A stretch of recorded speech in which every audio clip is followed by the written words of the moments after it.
Advertencia: el siguiente podcast está basado en hechos reales. Algunos de los casos aquí presentados aún están sin resolverse. Todas las opiniones, conjeturas o hipótesis expuestas a lo largo de los episodios no constituyen en ningún caso acusaciones hacia los individuos mencionados. En los casos ya resueltos, este podcast comprende que los mismos se dilucidaron en el Tribunal de Justicia y no en la opinión pública. Hola criminauta, soy Silvia Batista. Gracias por estar aquí. Puedes vernos por GW5 Network y escucharnos a través de todas las plataformas de audio. Y ahora, criminauta, es hora de desenredar el hilo del crimen.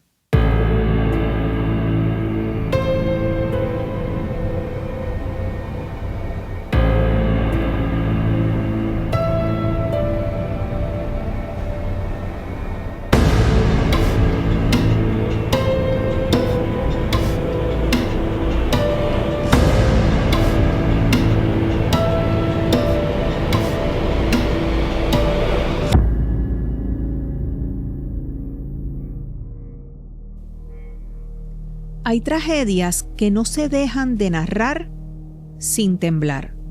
Una casa cualquiera, una madrugada cualquiera y una frase que retumbará por siempre. Papá está muerto. Hoy no venimos a contar un caso como si fuera un rompecabezas. Venimos a mirar de frente lo que pasa cuando la infancia se cruza con un arma y el resultado no es justicia, es silencio. Hoy, en el hilo del crimen, comentamos el reciente caso de Clayton William Dietz, el niño de 11 años acusado de dispararle a su padre, y el caso también de Carly Madison Gregg, quien fue captada parcialmente en la cámara de seguridad de su hogar luego de haberle disparado a su madre. Comencemos.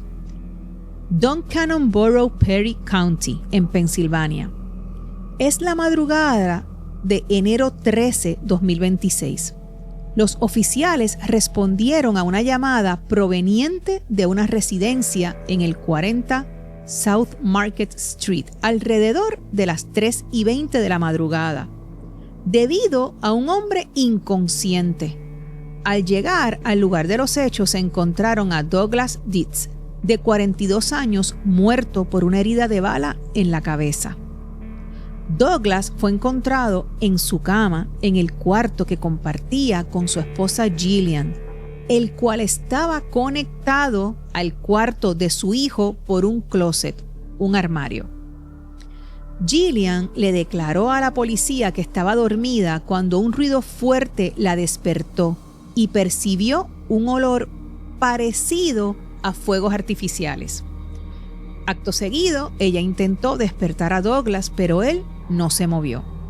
Entonces escuchó lo que creyó que era agua goteando, pero al encender la luz, se dio cuenta de que era sangre goteando de la herida de bala en la cabeza de Douglas. Añadió que su hijo entró a la habitación desde el closet que conectaba a ambas habitaciones y dijo: «Papá está muerto». Luego corrió escaleras abajo gritando: «Mi papá está muerto. Yo maté a mi papá. Me odio». Gillian intentó practicarle CPR a Douglas mientras su padre llamaba al 911. Según los documentos de la corte, la pareja se fue a la cama poco después de la medianoche, luego de cantarle feliz cumpleaños a Clayton, quien ese 13 de enero cumplía 11 años. Pero después, cuando su padre le dijo que se fuera a dormir, Clayton se enojó. Una vez que sus padres se durmieron, Clayton entró en la habitación buscando la llave para abrir una caja fuerte que tenía Douglas. Clayton pensó que su papá había guardado su Nintendo Switch en esa caja fuerte, pero no estaba allí. En cambio, encontró un revólver y balas. Clayton cargó el arma, caminó hacia el lado de la cama de Douglas, quien estaba dormido, aló el gatillo y disparó el arma contra él. De lo poco que se sabe de la investigación, recuerden que está muy reciente el caso. Se detalló que Clayton tenía un labio ensangrentado y una contusión hinchada encima del ojo izquierdo, los cuales, según un artículo investigativo, se debió al golpe del arma al disparar. Como decimos en Puerto Rico, un golpe porque el arma lo pateó. Clayton supuestamente explicó que estaba enojado con su papá y que no había pensado en lo que sucedería si le disparaba, según se detalla en una declaración jurada. Clayton le declaró a los investigadores que había pasado un buen día con sus padres. Cuando la policía le preguntó a Clayton entonces qué había sucedido, él respondió que estaba molesto. Actualmente, Clayton está a la espera de la vista preliminar. Según la ley del estado de Pensilvania, los abogados de menores sospechosos de homicidio deben solicitarle al tribunal que traslade sus casos a un tribunal de menores una vez presentados los cargos.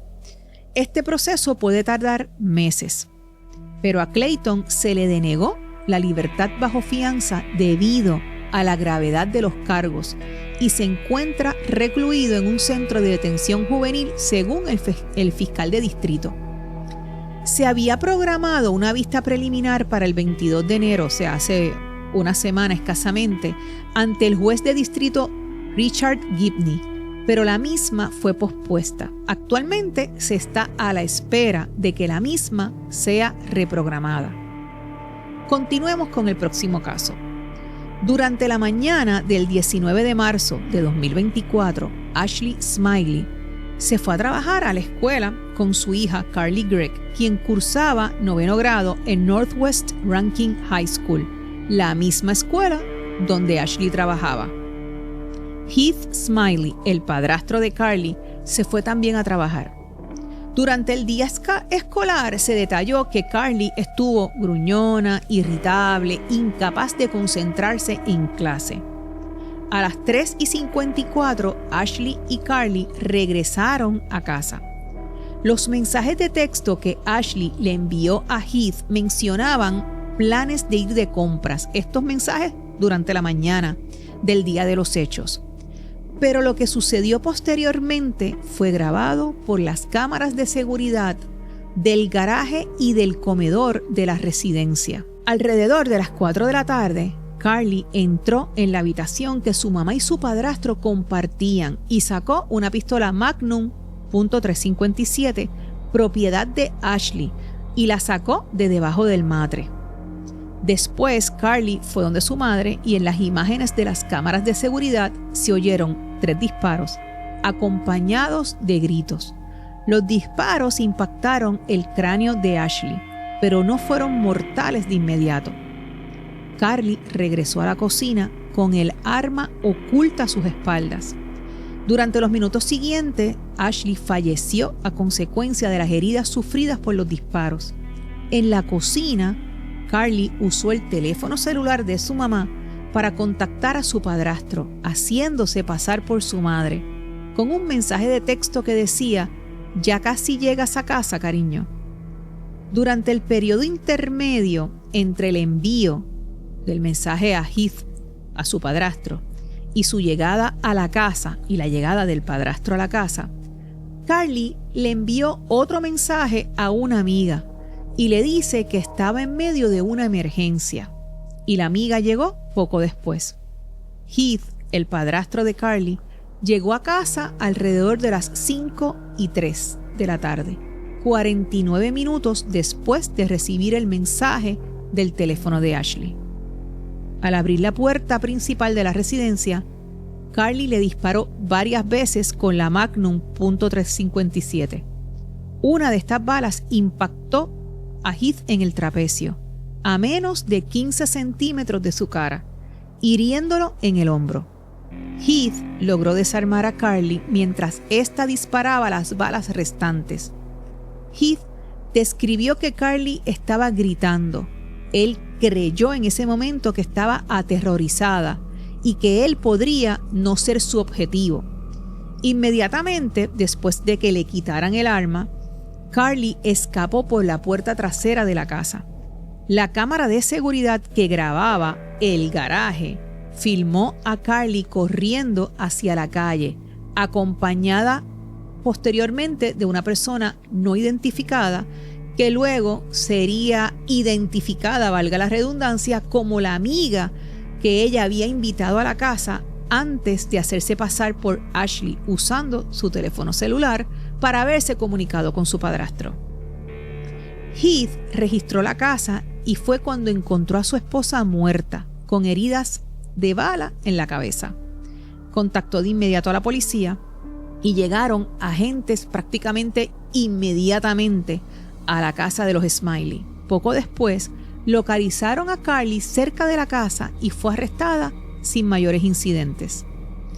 La capacidad mental de Carly fue evaluada para determinar si era posible alegar insanidad como defensa.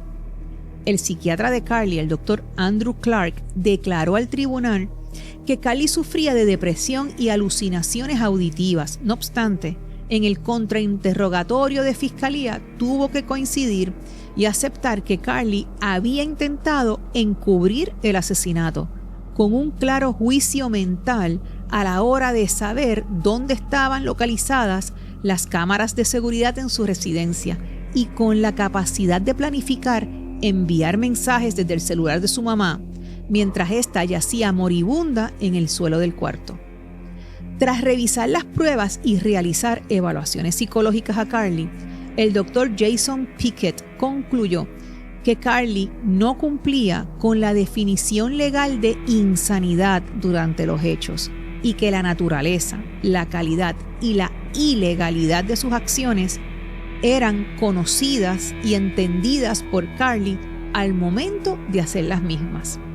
El doctor Pickett también consideró que la dosis prescrita de escitalopram, conocida comercialmente como Lexapro, no fue causa de las acciones de Gregg. Dije Gregg que es el apellido, Carly Gregg. El 20 de septiembre de 2024, tras solo 2 horas de deliberación, el jurado del condado de Rankin declaró a Carly Gregg culpable del asesinato de su mamá, Ashley Smiley, del intento de asesinato de su padrastro, Heath Smiley, y de manipulación de pruebas. Tras 1 hora más de deliberación, Carly fue condenada a cadena perpetua por asesinato e intento de asesinato, con una condena simultánea de 10 años por manipulación de pruebas. A Carly se le había ofrecido un acuerdo con la fiscalía, en virtud del cual solo cumpliría una condena de 40 años por el asesinato de su madre, mientras que los otros 2 cargos restantes serían retirados.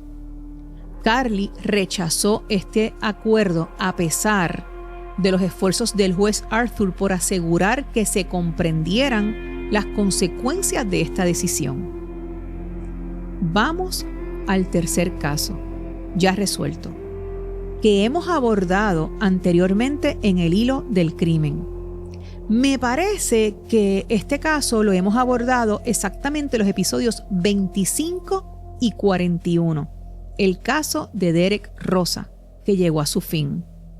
Para darles un contexto rapidito, Derek Rosa tenía 13 años cuando llamó al 911 para decir que había matado a su mamá y fue acusado por la muerte de ella, Irina, en Hialeah, Florida, en octubre de 2023. Hace unas semanas el caso de Derek Rosa culminó cuando el hoy día joven de 15 años se declaró culpable del asesinato de su mamá, a unas 2 semanas de comenzar el juicio. Dato que no nos sorprendió a todos los que habíamos estado analizando la evidencia forense. Lo que impactó al país no fue solo el crimen, no fue el crimen en sí, sino los pormenores y lo que siguió a continuación de haber hecho el crimen. La hermanita recién nacida de Derek justo al lado de la tragedia. Selfies con la mano ensangrentada y enviadas a un amigo. La llamada al 911 y su tranquila confesión de los hechos a los detectives en la estación de policía. Y ahora, En enero 2026, justo días antes de que comenzara el juicio, Derek se declaró culpable de asesinato en segundo grado como parte de un acuerdo con Fiscalía. La sentencia, 25 años de prisión. Recuerdan que hace un momento en el caso de Carly Gregg, en donde la prueba también era contundente, el tribunal le ofreció 40 años, pero ella denegó la oferta y fue condenada a 2 cadenas perpetuas. Esto es base para comprender por qué Derek Rosa y su defensa, ante la contundente evidencia forense de Fiscalía, antes de ir a juicio, donde saldrían a la luz más pruebas de las que hasta el momento teníamos conocimiento, llegaron a un acuerdo de declararse culpable. La Corte Suprema de Estados Unidos dictaminó en 2012 que los menores condenados por homicidio no pueden recibir una sentencia automática de cadena perpetua sin posibilidad de libertad condicional, como sí pueden hacerlo los adultos.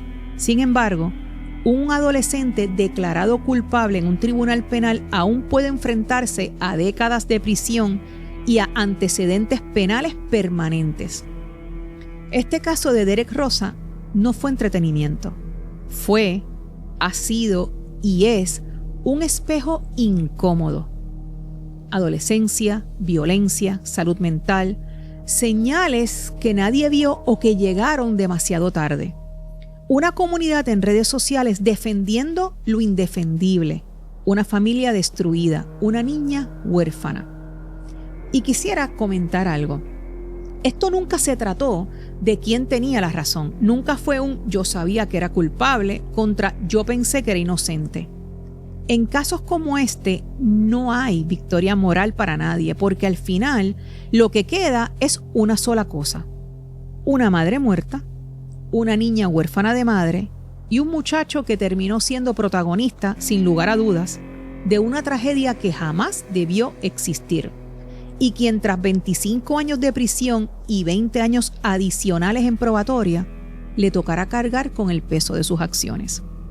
Durante estos 2 años del caso de Derek Rosa, hubo un equipo de profesionales que se mantuvieron analizando la prueba del caso de Derek y los eventos desde lo legal hasta lo forense. Lali Miranda, por quien siento un profundo agradecimiento y admiración, y a quien tuvimos en el hilo del crimen como invitada especial. El doctor Sebastián Manuel del programa Juzgue Usted Latino. La abogada licenciada Sunflower, la jueza Saidi Jones, Gabriel de Justicia USA, Aimel de la Vega, corresponsal de este equipo Dream Team, como le digo yo, y a Queen Vega, quien desde un principio se mantuvo compartiendo documentos de la corte e iba a las audiencias y compartía sus notas, y quien aún se mantiene yendo porque casualmente hace unos 2 días creo salió un documento en el cual se confirmó el acuerdo de culpabilidad. Porque esto jamás se trató de una opinión o un dato subjetivo. Cada uno de estos profesionales nos mantuvo al tanto desde sus áreas de expertise. A cada uno de ustedes, gracias. Que descansen en paz, Douglas Dietz, que descanse en paz, Ashley Smiley, que descanse en paz, Irina García, las verdaderas víctimas de estas 3 tragedias. Para pensar, a veces hablamos de la infancia como si fuera una garantía de inocencia. Y en muchas ocasiones lo es, pero hay una verdad que nos incomoda. Un menor también puede hacer daño, incluso el daño más impensable. Y cuando eso ocurre, el mundo se parte en 2. El instinto de castigar y el instinto de proteger. Porque si un menor mata a sus padres, no solo estamos frente a un asesino o asesina, estamos frente a una ruptura total de límites, del hogar como refugio, de la autoridad como cuidado y de la idea misma de que la niñez es un territorio seguro. Y ahí es donde los límites se vuelven pregunta. ¿Qué significa poner límites cuando ya no hablamos de disciplina, sino de prevención? Pero al final, la pregunta más dura no es solo qué hacemos con ese menor, es qué hacemos con nosotros. con una sociedad que solo se interesa cuando ya es tarde. Y ante el sector de la sociedad que defendía a Derek Rosa, solo me resta pensar que en ocasiones la sociedad se aferra ciegamente a la ilusión de que esto no puede suceder, porque aceptar la verdad duele, pero defenderlo ciegamente no es empatía, es abandonar a la víctima por segunda vez. Para pensar. Gracias, criminautas, por ver cada uno de los episodios. En este episodio que escogí, estos 3 adolescentes, bueno, el primero, Douglas, realmente es un niño. No creo que califique ya como adolescente, sino porque empiezan a los 13 años, pero estos 3 menores de edad con unos crímenes impensables. Douglas realmente es muy reciente. Esto fue ahora en enero, así es que tenemos que ver cómo se desarrolla la investigación y los eventos para tener más información al respecto. Así es que más adelante retomaremos el caso para dejarles saber en qué estatus está.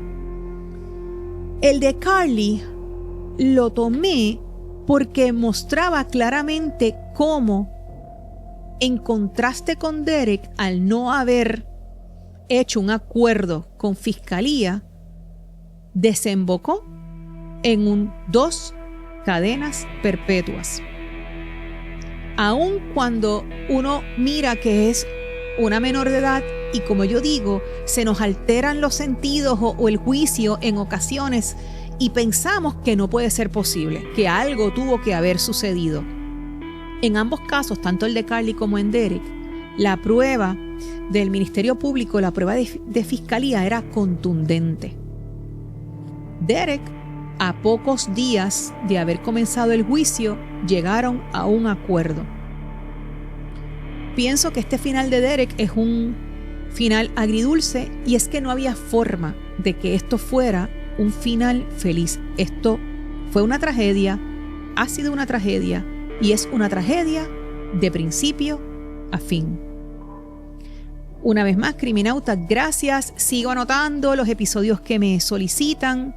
Como siempre les digo, unos se me hacen más fáciles que otros de conseguir los recursos, unos toman un poquito más de tiempo, pero los leo, les agradezco. Gracias por estar. Recuerden que pueden ver todos los episodios por GW5, escuchar los episodios también por todas las plataformas de audio. Hasta el próximo episodio, criminauta.